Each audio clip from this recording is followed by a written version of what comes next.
Hello traders, welcome to my YouTube channel trade with Aditya. I hope you all are doing great.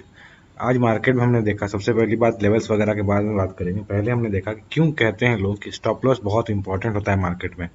आज market में जिस तरह का हमारा एक्सपेक्टेशन था कि मार्केट फॉल करेगा, उसके बाद एक पुल बैक आने के चांसेस हैं, और वैसा ही कुछ हुआ। अगर आप देखोगे तो थोड़ा सा मार्केट ऊपर की ओर चला था और यहाँ पर ब्रेकआउट भी दिया था। ऐसा नहीं है कि सिर्फ नॉर्मल लोग ही या छोटे ट्रेडर्स ही ट्रैप हुए हैं, यहाँ पर कोई भी ट्रैप हो सकता है। जिस तरह का मूवमेंट था 5 मिनट के चार्ट में मैं दिखाता हूँ आपको, जिस तरह का एक क्लीन ब्रेकआउट था ये कैंडल, इससे दिख रहा है आपको। ये निफ्टी बैंक का चार्ट है 5 मिनट का, कि ये ऊपर चलने को तैयार है, इसके ऊपर और भी निकला।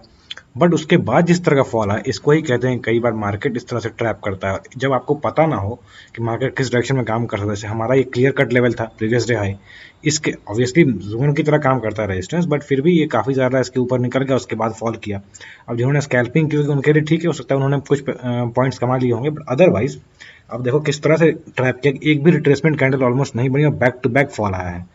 तो इस केस में अगर जिनके पास strict stop loss, strict discipline से काम नहीं करते होंगे, उनके लिए क्या हुआ होगा, या जो लोग पोजीशन साइजिंग मेंटेन नहीं करते उनके लिए क्या हुआ होगा कि उन्होंने 4 दिन तो पैसे कमाए होंगे। हो सकता है मंडे ट्यूसडे को पैसे कमाए और वेडनेसडे को पैसे कमा दे, या ऐसे करके 3-4 दिन पैसे कमाए और उसके बाद एक दिन आके 12 लॉस कर लें।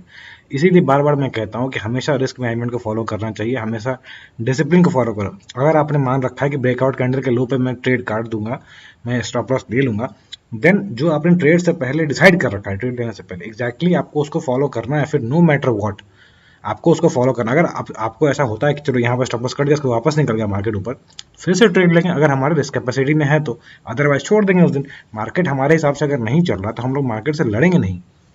ठीक है, ये बताना मेरा पहला पर्पज था। उसके अलावा आपने देखा किस तरह से जिन्होंने जो सेल साइड में बैठे होंगे उन्होंने अच्छा खासा पैसा कमाया होगा, या जिन्होंने ब्रेकडाउन पे शॉर्ट किया होगा, ये लेवल जैसे टूटा होगा सपोज, अगर ये ट्रेंड लाइन टूटने पे शॉर्ट किया होगा तो भी पैसे कमाए होंगे। अगर ये लेवल टूटने पे शॉर्ट किया होगा तो भी पैसे कमाए होंगे। अच्छा खासा एक डायरेक्शन में मूवमेंट किया तो मार्केट तो फिर काफ़ी लोग पैसे कमा सकते हैं। ठीक है ना। तो ये तो रही कल आज की बात। अब कल के लिए क्या एक्सपेक्टेशन है वो हम लोग देख लेते हैं। पहले अननेसेसरी लेवल्स मैं एक बार हटा देता हूँ। यहाँ पर अननेसेसरी ड्राइंग्स हम लोग एक बार हटा लेंगे, उसके बाद हम लोग बात करते हैं। यहाँ पर ये लाइन जो है इसको इसने ब्रेक डाउन कर दिया, तो अब इसका कोई इंपॉर्टेंस बहुत ज़्यादा नहीं रहा है। फिलहाल हमारी जो बात हुई 36,000 के आसपास हमारा एक सपोर्ट रहेगा, आप देख रहे हो इसको। अगर मैं जूम आउट करता हूँ 15 मिनट पे ले जाके, तो आपको क्लियर दिखेगा कि ये सपोर्ट जो था, जहाँ पर पहले रेजिस्टेंस था, अब ये सपोर्ट की तरह ऐड कर रहा है। अब जिस तरह का आपको अभी एसजीएक्स दिखेगा या फिर यूएस मार्केट दिखेगा, उससे ऐसा लग रहा है कि हो सकता है ये जो फॉल आया है एक पुल बैक और दिखाए। अब अगेन कल की तरह, कल जैसे हमने बात किया था कि फिबोनाची का यूज़ करके, यहाँ देखो आप अगर फिबोनाची यूज़ करोगे तो आपको दिखेगा रफली 382 लेवल के आसपास। हमारा एक्सपेक्टेशन था 0.5 भी हो सकता है, बट फिबोनाची में 382 लेवल भी काफ़ी इंपॉर्टेंट होता है। खासकर निफ्टी बैंक में 0.5 382 लेवल काफ़ी इंपॉर्टेंट होता है। तो वहाँ पर से रिएक्शन आया बहुत अच्छा, ये भी दिख रहा है आपको। अब अगर इसको हम लोग ऐसे देखेंगे यहाँ से कि यहाँ पर से क्या हो सकता है, अगर यहाँ से फिबोनाची लगाते हैं डाउन ट्रेंड के लिए, तो हमें दिखता है कि रफली ये जो लेवल है, मैं इसको रेड से भी जो मार्क है 36,500 के आसपास, ये एक इंपॉर्टेंट लेवल दिख रहा है 36,400 36,500। तो इसको हम लोग मार्क करके रखेंगे अपने चार्ट में। प्रीवियस डे लो भी है, तो इसलिए हम लोग इसको मार्क करके रखेंगे चार्ट में। हो सकता है एक पुल बैक दिखाए और ऊपर से आके वापस नीचे दिखाए। ठीक है, अभी मार्केट बिल्कुल भी बाइंग के लिए नहीं है। मैंने कहा भी था कल के वीडियो के लिए भी कि सेल ऑन राइज का मार्केट है। आज भी वही हुआ, राइज किया उसका बहुत अच्छा सेलिंग आया। तो अभी बाइंग का मार्केट नहीं आया। हाँ, अगर किसी को स्कैल्पिंग करना है छोटे पॉइंट्स के लिए तो वहाँ पर वो कर सकते हैं। ये लेवल था जो आप देख रहे हो अभी, ये लेवल ही, इसी के बारे में बात करना कि हो सकता है एक बार पुल बैक है यहाँ पर, यहाँ से रिवर्स हो सकता है, या फिर ये हमारा इंपॉर्टेंट लेवल रहेगा। मैं इसको मार्क कर देता हूँ प्रॉपरली। रफली ये लेवल 36,650 600 का 50-40 पॉइंट का ऊपर नीचे हो सकता है। इस तरह से पुल बैक आने के बहुत ज़्यादा चांसेस हैं। अगर ये पूरा का पूरा ऊपर निकलता है, ये हाई तोड़ता है, then only we can expect कि ये लेवल फिर इसके ऊपर केवल। इससे ज़्यादा अभी मूवमेंट ऊपर जाता हुआ मुझे एक दिन में तो बिल्कुल भी नहीं दिख रहा है। 2 दिन में भी मुश्किल हो सकता है, एक्सपायरी का दिन आते आते।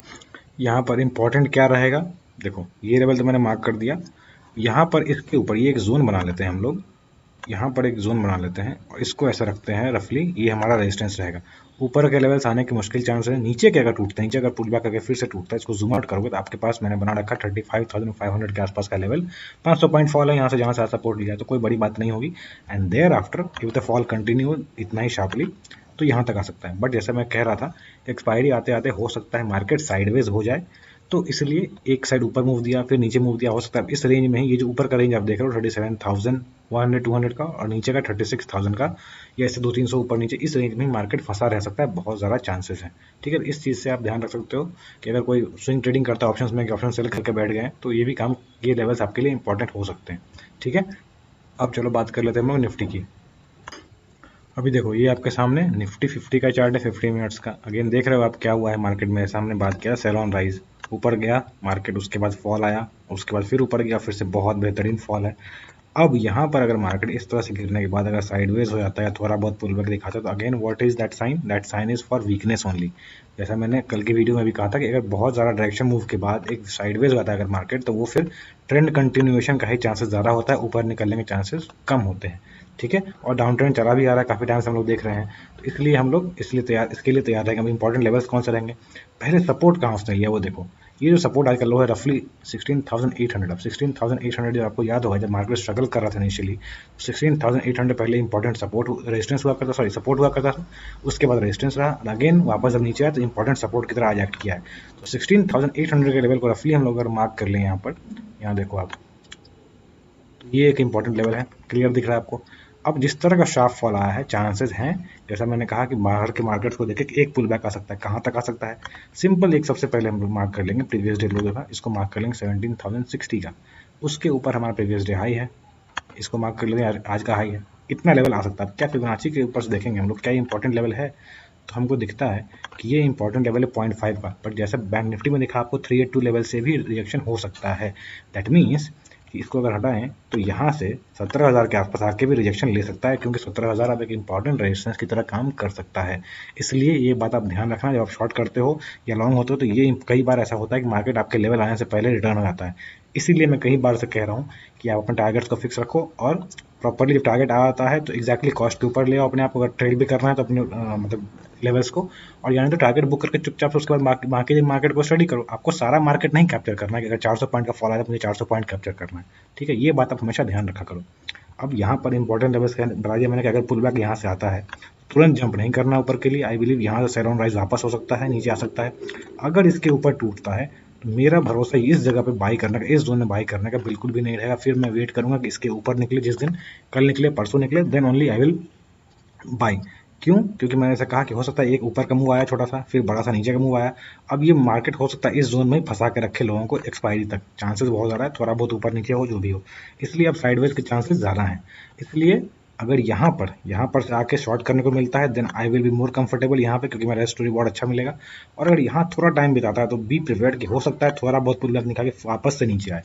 पॉसिबिलिटी ये सब मैं बता रहा हूँ आपको। क्लियर कट रिवर्सल में क्लियर कट लेवल्स अगर मिले आपको, और आपको रिस्क टू रिवॉर्ड, अगेन मैं कह रहा हूँ रिस्क टू रिवॉर्ड, यानी आपका स्टॉप लॉस छोटा बने और उसके अगेंस्ट में आपको रिवॉर्ड अच्छा दिख रहा हो, based on levels, based on price action, then only you should trade. ठीक है, ये आपको नीचे के लेवल्स कौन से रहेंगे? अगर ये नीचे टूटता है 16,800 का लेवल टूटता है तो कौन से लेवल इंपॉर्टेंट रहेंगे? क्योंकि वीकनेस हो दिख रहा है हमें, वीकनेस आ चुका है। उस केस में हमारे पास इमीडिएट लेवल रहेंगे 16,550 से लेकर 600 का, यानी यहाँ से रफली 200 पॉइंट और नीचे आ सकता है। इससे बड़ा मूव एक दिन में मुझे मुश्किल दिख रहा है। अगर आता है तो फिर ये गैप फिल होगा विच इज़ अराउंड 16,400, बट वो आता हुआ कल के दिन मुश्किल लग रहा है मुझे। बट अपने चार्ट में मार्क कर रखो, एक दो दिन के लिए आगे के लिए भी काम आ सकता है। ऊपर के लेवल्स बता दिए मैंने, जब तक 17,270 का लेवल नहीं टूटता है या रफली 300 का लेवल, तब तक मुझे बिल्कुल भी इसमें बाइंग का इंटरेस्ट नहीं रहेगा। आई विल प्रेफर सेलिंग, या फिर साइडवेज मार्केट रहेगा तो अगर ऑप्शन सेलिंग किसकी कैपेसिटी है, जिस कैपेसिटी अलाउ करती है और मतलब फंड्स अलाउ करते हैं, तो आप ऑप्शन सेलिंग भी कर सकते हो। ठीक है ना? चलो, this was it trader. I hope आपको ये एनालिसिस पसंद आई। अगर आपको पसंद आती है तो इस वीडियो को लाइक करें, दोस्तों के साथ शेयर करें ताकि उनको भी कुछ ट्रेडिंग में हेल्प मिल सके। और जैसा मैंने कहा, आप हमेशा अपने रिस्क मैनेजमेंट को फॉलो करते हुए काम करना। आज भी मार्केट में वही चीज़ सिखाया कि जिनके रिस्क मैनेजमेंट नहीं होगा, जिन्होंने स्टॉप लॉस नहीं लगाया होगा, मार्केट ने उनको स्टॉप लॉस लगाने का मौका तक नहीं दिया होगा। ये आप जान लो, उनको मौका भी नहीं दिया होगा कब निकलें कहाँ निकलें। वो इंतजार ही कर रहे होंगे अच्छा इस तरह का फॉल आया फिर वापस रिवर्स करेगा। मार्केट ने रिवर्सल नहीं दिखाया, एक बार भी नहीं रिट्रेसमेंट दिखाया। इसलिए हमेशा रिस्क मैनेजमेंट को फॉलो करना। ठीक है ना? चलो, if you are new to my channel kindly subscribe my channel. Subscribe button के पास जो बेल आइकन है उसको हिट कर दिए ताकि कोई अपडेट्स आपसे मिस ना हो। और अगर आप मुझसे मेरे टेलीग्राम चैनल पर जुड़ना चाहते हो तो डिस्क्रिप्शन में लिंक मिलेगा आपको, वहाँ से जाके मुझसे आप जुड़ सकते हो। वहाँ पर अपने सवाल भी पूछ सकते हैं मेंबर्स, और भी कुछ क्वेरी होता है तो वो सब हम लोग वहाँ पर डिस्कस करते हैं। ठीक है ना? चलो, this was it. Thank you for watching, keep learning.